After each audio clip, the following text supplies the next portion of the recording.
You're welcome to my channel.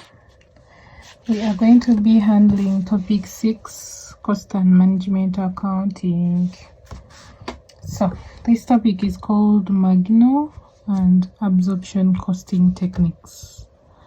These are what we are going to look at: marginal and then absorption. So these techniques help us to determine what constitutes the cost of a product, and the choice of the technique is influenced by what the entity wants to achieve. Like, it is influenced by the objective of the company, whether it is cost control, decision making, stock valuation, or profit measurement. So we have two. So we are going to start with marginal costing technique.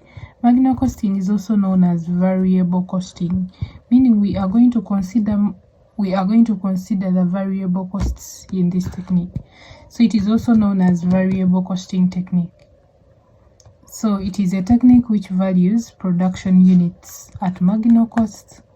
Production units are valued at marginal cost or at variable cost of production.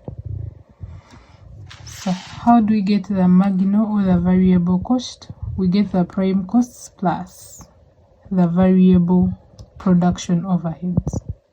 Prime, which are the direct, then the overheads are the indirect. So it is direct plus indirect. So prime costs, we have direct materials, direct labor, and direct expenses, the three.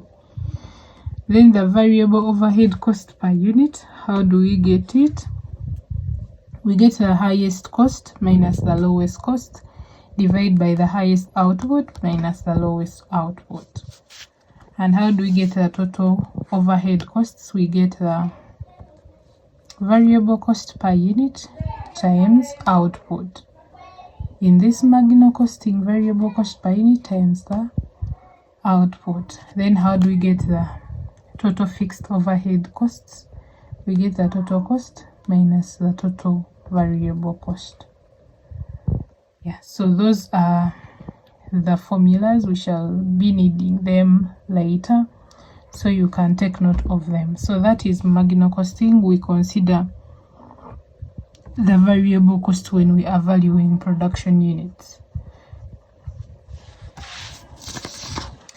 So let's look at the characteristics of marginal costing or variable costing technique. First is that it categorizes costs according to their cost behavior. For example, either variable cost or fixed cost. So they are categorized according to the behavior. Variable, they change. Fixed, they do not change.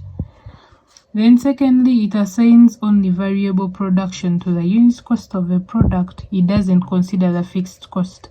It only assigns the variable cost. Then it includes only variable factory costs in the valuation of closing inventory. So when we are determining the closing inventory, we use the variable cost still. We do not consider the fixed cost part of it. Then fixed costs are excluded from unit costs calculations. So that is it. It all rotates around variable cost and fixed cost. Once you know that, you're good to go. So those are the characteristics of marginal costing technique. Then we come to the absorption, also known as the full costing technique. So for this one, it considers both the variable cost and the fixed cost. It's the reason as to why it is called full costing technique. So this technique considers all production costs as product costs. Production units are valued at full costs of production. Under this technique, costs are grouped into three categories. We have the production costs, the selling costs, distribution, and administration costs. Then the formula for absorption of full production costs, we have the variable production cost plus the fixed production cost. So we add the variable plus the fixed to get the full production costs. Then the unit fixed cost, we get the budgeted or the normal production overheads divided by the normal or budgeted output. So that is absorption costing. It is called full costing. It considers the fixed cost and the variable cost. Then the marginal costing, it only considers the variable cost.